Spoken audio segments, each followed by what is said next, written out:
Rejeição de próteses. Olá, hoje eu vou falar sobre um assunto um pouco sério. A gente vai falar sobre rejeição de próteses. A primeira coisa que a gente tem que entender é que a prótese ela é um corpo estranho ao nosso organismo. O que isso significa? Que o nosso organismo sabe que não produziu aquele material, que ele veio de fora. Por isso que a gente chama de corpo estranho, é estranho ao organismo. E existe uma reação imunológica a essa prótese, certo? Essa reação imunológica que vai criar uma cápsula em volta da prótese, um envoltório. Então, todas as próteses que são colocadas no organismo, elas geram uma reação inflamatória, elas geram uma reação de corpo estranho e vão ter a sua cápsula em volta delas, que é como se o organismo quisesse isolar aquela prótese do nosso corpo. Ainda não sabemos exatamente por que algumas pessoas podem reagir muito mais do que o normal a essa prótese.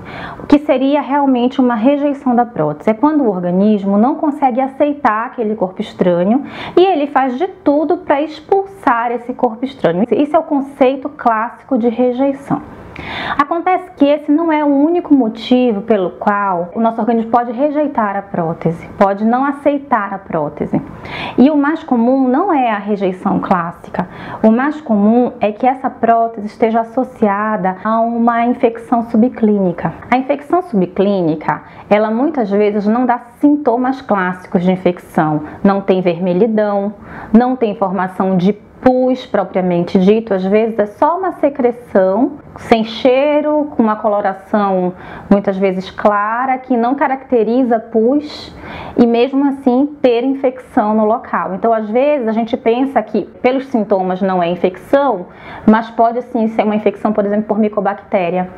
A infecção propriamente dita pode ter formação de pus, vermelhidão no local, dor, e aí é até mais fácil do paciente conseguir identificar. Quando a gente tem uma infecção em volta da prótese, essa infecção vai gerar um processo inflamatório que não vai deixar aquela prótese formar a cápsula e cicatrizar no local. E aí a gente pode ter formação de pus, a gente pode ter uma formação de secreção, e essa secreção e esse pus vai querer ser expulsado do organismo de qualquer maneira. E qual é a forma mais fácil que o organismo tem de colocar para fora esse corpo estranho? É através da incisão da cicatriz, que ainda não fechou completamente. Então, quando a gente tem uma infecção associada à prótese, a gente normalmente tem a expulsão da secreção e da prótese através da ferida operatória. Por exemplo, é um pouco comum a gente ver esse tipo de acontecimento nas próteses de glúteo. Por quê, gente?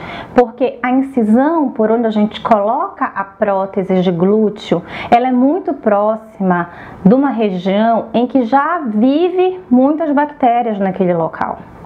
Então, se a paciente ela não tiver muito cuidado no pós-operatório, uma asepsia rigorosa, se ela não tiver muita higiene na hora que ela vai usar o banheiro, durante o banho, quando ela vai fazer suas necessidades, ela pode sim, sem querer, contaminar a ferida operatória e chegar até o local onde a prótese foi colocada.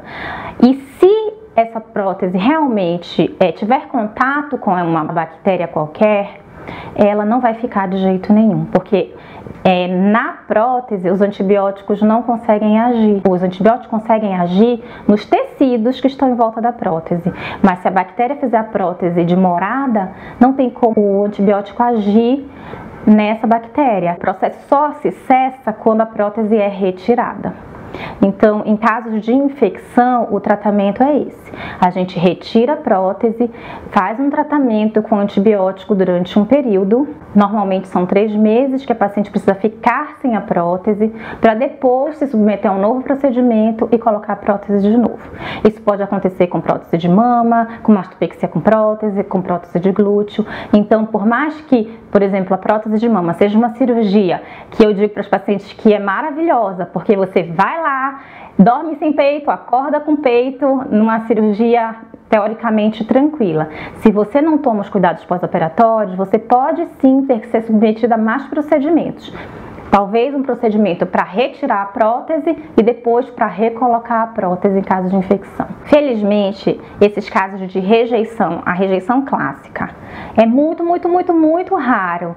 E os casos de infecção também são raros. Então, a gente não precisa se desesperar e desistir da nossa cirurgia. Você seguindo toda a orientação do seu médico no pré-operatório e no pós-operatório, os riscos são mínimos. Eu espero ter tirado as dúvidas de vocês. Se vocês quiserem saber mais sobre o assunto, por favor, deixem as dúvidas inscritas aí no canal. Um beijo e até a próxima!